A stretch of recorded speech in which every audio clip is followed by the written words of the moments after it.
तो छात्रों हम समझते हैं आवेश उत्पत्ति का सिद्धांत। आवेश उत्पत्ति के सिद्धांत के लिए हमको थोड़ा सा हमारी पिछली कक्षाओं में जाना पड़ेगा, जहां हमने पढ़ा था कि पदार्थ परमाणुओं से मिलकर बना होता है। परमाणु के अंदर न्यूट्रॉन, प्रोटॉन और इलेक्ट्रॉन होते हैं। इसकी संरचना कुछ इस प्रकार होती है प्रोटॉन की, जिसमें बीच में होता है नाभिक, और नाभिक के बाहरी कक्षाओं में इलेक्ट्रॉन घूमते रहते हैं। इलेक्ट्रॉन, प्रोटॉन और न्यूट्रॉन जो है नाभिकीय बल से बंधे होते हैं, नाभिकीय बल द्वारा एक दूसरे से बंधे हुए होते हैं। और प्रोटॉन और इलेक्ट्रॉन के बीच में जो बल लगता है उसको विद्युत चुंबकीय बल कहते हैं। विद्युत चुंबकीय बल के द्वारा बंधे हुए रहते हैं। और नाभिकीय बल जो है आपका वो बड़ा होता है, उसका मान किससे? विद्युत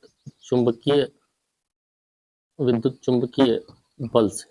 मतलब हम कह सकते हैं कि नाभिकीय बल का जो है प्रभाव बहुत ज्यादा रहता है विद्युत चुंबकीय बल की तुलना में।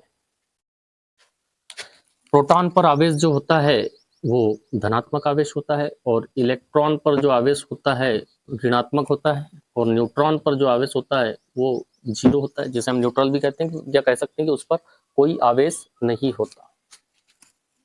प्रोटॉन पर जो चार्ज है, आवेश प्रोटॉन पर आवेश का जो परिमाण है, मैं इसको QP से डिनोट करता हूँ। It is positive 1.6 into 10⁻⁻19 coulomb. Electron पर जो आवेश होता है वो भी सेम, इनका जो परिमाण है आवेश का परिमाण वो सेम होता है, मैग्नीट्यूड सेम है। और न्यूट्रॉन पर जो आवेश होता है वो क्या होता है? न्यूट्रल, मतलब जीरो।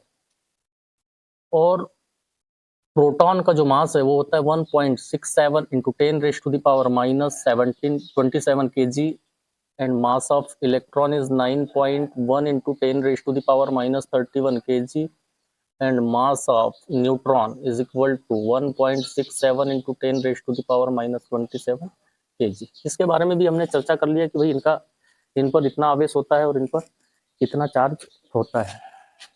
और हमारा जो मेन सिद्धांत है, मेन जो फोकस है कि किसी भी पदार्थ में पॉजिटिव आवेश या धनावेश या ऋणावेश कैसे उत्पन्न हुआ।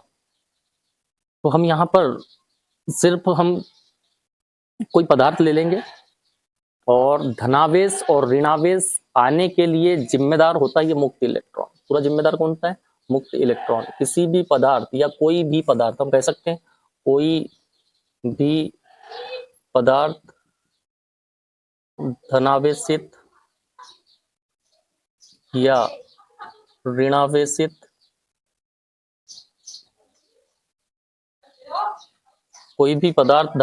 या ऋणावेशित मुक्त इलेक्ट्रॉन